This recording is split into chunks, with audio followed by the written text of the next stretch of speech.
En mai 2020, le magazine de mode Vogue défrayait la chronique en mettant à la une de son édition britannique la chanteuse Rihanna portant un durag. Et dans le même temps, le durag est associé à la culture gangsta aux États-Unis. Alors, question, le durag, est-ce un article de mode ou alors un article gangsta? La réponse, c'est dans Boîte et Band Stories. Aujourd'hui, le durag connaît un engouement sans précédent, aussi bien dans la mode que dans les quartiers populaires. Toutefois, il n'en a pas toujours été ainsi. À la base, le foulard, à l'origine du durag, remonte à une période sombre de l'histoire, à savoir l'esclavage.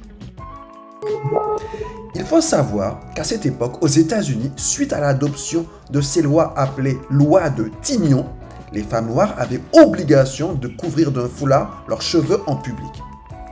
L'objectif de cette loi visait d'une part à réduire l'influence des femmes libres qui, malgré elles, attiraient constamment l'attention des hommes blancs, mais d'autre part à garder l'ordre social de l'époque. Trop chargé négativement, le foulard est donc délaissé par les femmes noires. Puis il revient dans les années 20 avec le mouvement culturel de la Renaissance de Harlem. Les Afro-Américains se l'approprient et en font un accessoire qui symbolise l'émancipation dans un contexte de ségrégation. Cette lutte se poursuit jusqu'au mouvement des droits civiques et le durag devient ainsi un symbole fort de l'identité afro-américaine. Entre les années 90 et 2000, les plus grandes stars US popularisent cet accessoire, notamment les plus grands rappeurs de l'époque, à savoir 50 Cent, Nelly ou encore Jay-Z, mais aussi les plus grands basketteurs de cette génération, avec notamment Allen Iverson en chef de file, qui a fait rentrer le streetwear dans le milieu très codifié de la NBA. Pris de court par ces nouveaux codes vestimentaires alors que nous sommes en pleine ascension de la culture du gangsta rap, les pouvoirs conservateurs en place ne l'entendent pas de cette oreille. Pour eux, le durag symbolise la culture gangsta par excellence. Aussi, ils décident de l'interdire tout d'abord en NFL, puis en NBA, et enfin même dans quelques écoles américaines. Mais rien n'y fait. Aujourd'hui, le durag est entré clairement dans la pop culture, pour preuve la formidable œuvre du photographe Adrian Octavius Walker. En 2018, le photographe natif de Saint-Louis, Missouri, a donné toutes ses lettres de noblesse au durag à travers son exposition phare We Matter. Autrement dit, on compte, on a de l'importance.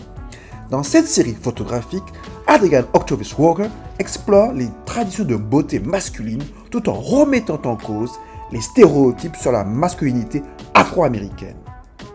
Pour le photographe, le durag est une couronne, une protection qui permet au cuir chevelu d'être ondulé.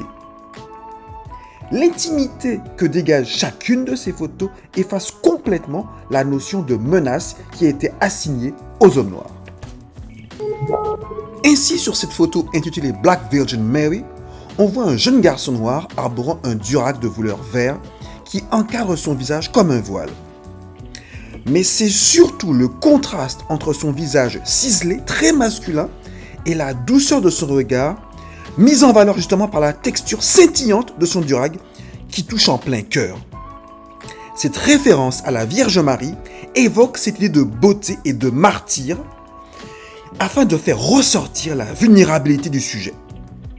Bref, vous l'avez compris, tous ces portraits sont doux, stylisés et rassurants afin de briser les stéréotypes colportés par les médias sur les hommes noirs.